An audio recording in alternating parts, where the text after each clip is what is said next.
Juillet a apporté une quantité de pluie moyenne au DUS-TUPS Alléluia, mais cela ne signifie pas que la sécheresse est terminée.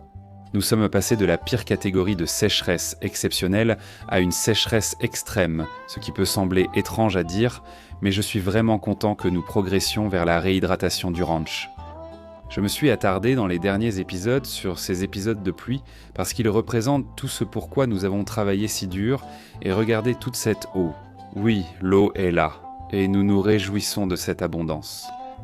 Nous faisons tout cela car nous savons que des temps difficiles arrivent. En fait, ils sont toujours là. Il est utile de faire une pause pour apprécier les résultats obtenus, puis réfléchir à comment améliorer encore le système. Je me rapproche beaucoup du camp et je peux voir les piquets que j'ai installés, mais je n'ai pas encore pu utiliser le bulldozer. Et c'est à ce moment-là que j'ai arrêté de travailler, donc j'espère. La rigole a capté un peu de flux, mais il faudra sans doute l'allonger pour mieux l'obtenir. Vous pouvez voir l'hydrogel que j'ai disposé en préparation pour l'extension de la terrasse. Je veux enterrer ça vite, mais je comprimerai tout très fort. Regardez ça, une nouvelle rigole qui fait déjà son travail.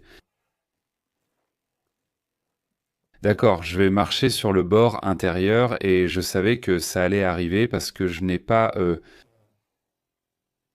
Eh bien, je veux dire, je n'avais pas fini, je n'ai toujours pas fini, mais ce bord intérieur, c'est là où les arbres vont aller et je vais marcher aussi loin qu'eux que possible pour ne pas impacter. C'est sur quoi je travaille si dur. Oui, regarde ce lac là-haut. Oui, oui, oui, oui, oui. Oh là là. Regardez toute cette eau, les gars. Ouais. Regarde toute cette eau. C'est ici le point, et on dirait que ce n'est même pas complètement nivelé. Oh là là. Regardez ça, tout ça c'est de l'argile les gars, ça va juste être super glissant pendant probablement une semaine, et c'est le plan. Juste des arbres et de l'herbe ici. Et si j'avais fini de niveler, je mettrais les graines, mais je suis tellement content que ça marche. Regarde ça, toute cette eau a coulé jusqu'ici, on dirait que le nivellement grossier est correct. Et c'est un peu de travers parce que je vois l'eau couler un peu dans le mauvais sens et voyons, si on a perdu un peu d'eau. Waouh! Le trou est rempli d'eau, il fait près d'1 mètre de profondeur. Je ne pense pas qu'on ait perdu de l'eau, les gars. Je crois que les rigoles ont presque tout retenu et qu'on n'a presque rien perdu. Vous imaginez? Je n'en suis qu'à un 8e et si je... Oh mec, j'aurais voulu. J'aurais aimé avoir ce plan plus tôt, mais c'est en pause jusqu'à ce que ça sèche et qu'on puisse ne pas gâcher notre travail. Tu sais, je ne sais pas comment l'expliquer. Je sais que tu le ressens aussi parce que tu es là, à quel point ce désert devient vivant juste après la pluie. Tu sais, j'ai des images d'érosion active, les grenouilles qui sortent, les lézards, ces petits insectes rouges. Ceux qui volent, c'est incroyable. Il y a une petite cascade là-bas quand il pleut. C'est incroyable à quel point cet endroit devient vivant quand il pleut. C'est incroyable. Cet agave va certainement recevoir assez d'eau. Alors ce petit insecte, ce petit gars juste ici, ils sont apparus partout. Je ne suis pas sûr à 100% de ce que c'est. Ils sont partout. Voilà ce qu'il était. Alors tu sais, laisse la nature suivre son cours. Toute l'eau sortait de ces deux canyons et ouais, je ne pouvais pas m'approcher plus près parce qu'il y avait de l'érosion active comme... Même cette partie s'érode activement pendant que nous parlons. J'ai un peu envie de descendre pour voir à quoi ressemble le canyon d'Oxford en ce moment. Je vais voir si je peux contourner jusqu'au bord du canyon d'Oxford et voir ce que je peux voir.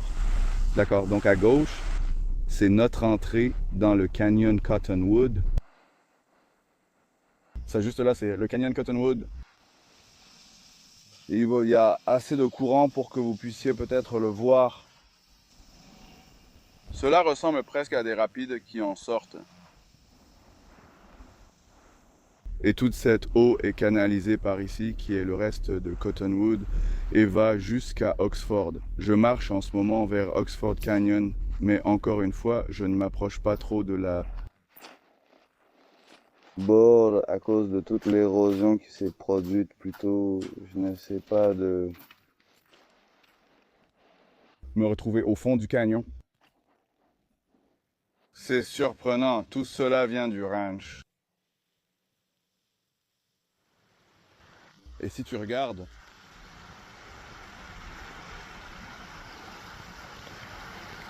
il y a une petite cascade juste là.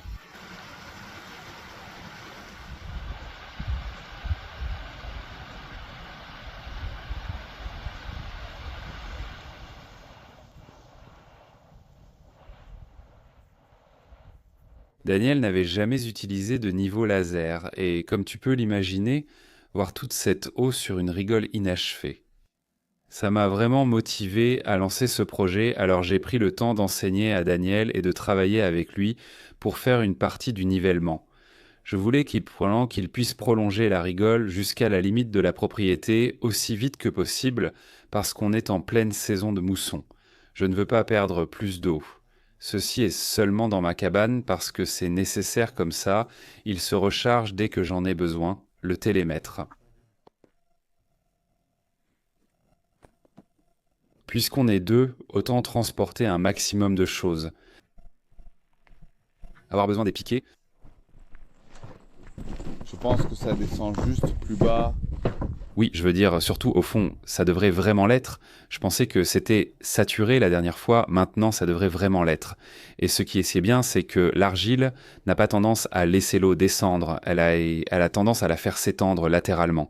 Donc ce qui est si bien avec ce trou aussi profond, c'est qu'il hydrate le... La zone a une profondeur de 3 pieds, donc. Je dirais que c'est beaucoup plus facile de marcher dessus par rapport à la dernière fois. Oh.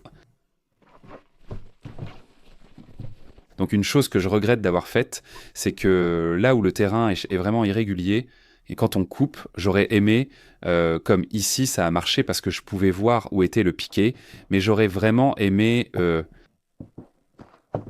ajouter un piquet au milieu, vous verrez de quoi je parle. Voyez le piquet ici. Je devrais expliquer comment tout niveler ici. D'accord. Tu n'as pas trop à t'inquiéter de creuser trop loin parce que tu seras à l'intérieur du rebord plutôt qu'à l'extérieur. Donc il s'agit surtout de garder une forme inclinée. Enfin là j'exagère beaucoup mais c'est l'idée. Tu vas faire ça à peu près au jugé. Mais ce qui sera plus efficace, c'est de prendre de la terre d'ici dans ce ravinement et de la pousser vers le bas et de creuser. Si tu regardes chaque petit ravinement individuellement, c'est comme des doigts sphères qui dépassent. Et ça va changer avec le temps. À mesure qu'on commence à construire ce système de baissière, bon, ils vont tous partager l'eau, donc tu auras juste beaucoup plus de verdure. Ce système de baissière fera bien plus d'1 mile de long, je n'ai pas encore calculé, mais rien que ce premier tronçon fait facilement 1/4 de mile, puis il va revenir sur un autre quart de mile. Et puis encore une fois, lorsqu'il fera demi-tour. Oui, ça part dans cette direction, donc. Si on multiplie la pluie par cette petite partie que tu as déjà faite, oui, ça fait une quantité astronomique d'eau qu'on retient sur le... Exactement, exactement. Tu vois maintenant que cette partie sera vraiment bizarre. Donc celle-ci, ça fait une boucle ici, et puis le prochain piquet est de l'autre côté de la vallée. Celui-ci est tellement grand que tu vas devoir prendre beaucoup de matériaux en amont pour que ça marche. Ce coin va prendre pas mal de temps. Je vais littéralement devoir grimper ici dedans. Exactement, donc on va faire ça comme exercice juste pour planter un piquet qui soit au même niveau que celui-ci. Comme ça, tu sauras, Jusqu'où je dois aller? oui, combien il faut plier. Donc ce que je vais faire, et je devrais mentionner que le laser n'est pas bon pour les yeux. Donc je vais faire attention en regardant. Bon d'accord, donc on va le mettre bien haut et puis je me suis rendu compte la dernière fois que je ne mettais pas assez de pente, j'observais juste comment tout fonctionnait et sachant combien de pluie il est tombé quand Brian était là, je pense que je vais régler à une pente de 0,5%, juste assez pour que l'eau s'écoule mais pas trop. Sans que ça ne s'écoule trop vite. Oui, une pente de 0,5% équivaut à un demi-pied pour 100 pieds. Nous faisons un quart de pied pour 50 pieds. C'est bien. Et puis c'est vraiment important, il faut éteindre le laser avant de le déplacer. Il est extrêmement sensible. Oh, je l'avais supposé. Les trucs de dinosaures sont partout ici. Les acariens? Oui, les acariens rouges veloutés. Ah oui. Je suis à 16,7 juste ici. Mais laissez-moi vous confirmer. C'est 50 yards de distance. Oui. Fais une boucle, viens et coupe là. C'est ce qu'on va faire, je voulais juste être vraiment précis sur cette mesure, alors si vous pouvez vous placer juste à côté du piquet. 15,4. 16,6. Juste ici, vous. Vous voudrez peut-être passer de celui-ci à celui-là? Juste pour la ligne de... Il y a pas de figuier de barbarie sur le chemin pour... Est-ce que tu veux... est-ce que ça te dérange de te tenir sur le piquet comme ça? Je peux m'assurer que la distance est correcte. Le lendemain, ouais, absolument. Eh bien, peut-être. Tu es prêt à... J'essaye et j'aime au cotillo, donc je ne veux pas tout gâcher.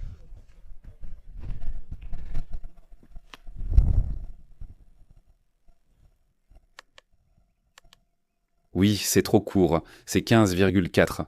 D'accord, si tu as des idées pour faire une cible plus grande, en fait, utiliser la ficelle est la meilleure façon.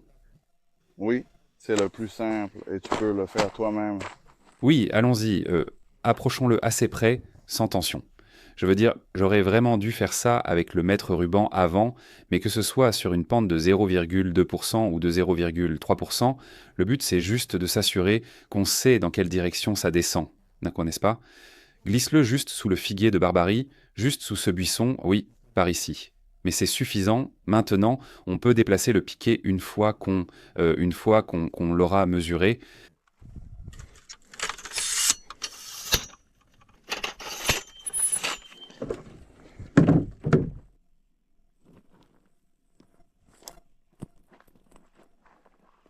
Et assure-toi de bien verrouiller cette partie en aluminium pour qu'elle ne bouge pas.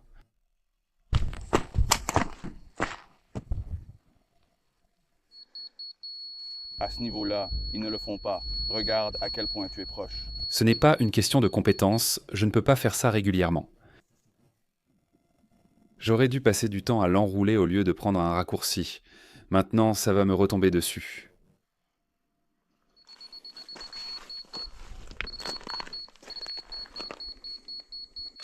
Voilà, juste là.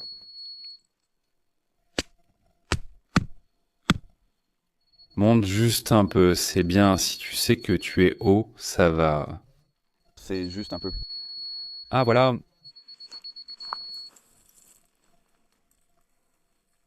Est-ce que ça te paraît à peu près droit?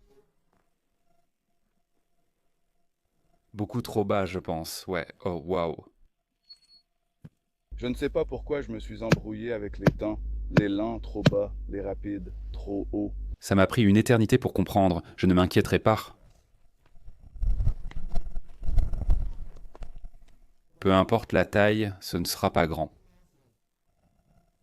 C'est un étang de poche. C'est l'idée, mais honnêtement, on en est encore loin. La rigole est en fait un peu plus avancée que ce que j'ai pu montrer dans cet épisode. Nous avons terminé la coupe grossière, qui va jusqu'à la limite de la propriété. Elle mesure 1200 pieds des 100 pentes de long, J'ai une mise à jour sur la zone des disputes d'équipe avec l'état actuel, plus d'images de pluie, des coulisses et des plantes. Pour la suite du projet, on est bloqué sur un détail du bulldozer à régler lundi, puis on prolongera la rigole pour être prêt pour les prochains épisodes de pluie. La saison de la mousson continue. Les pluies taux maximales tombent en juillet et août sur mon ranch, mais peuvent durer jusqu'en octobre. Donc Daniel et moi, nous allons vraiment nous donner à fond pour non seulement prolonger cette rigole existante, mais aussi commencer à mettre en œuvre ce plan que je vous ai montré à l'écran au milieu de l'épisode.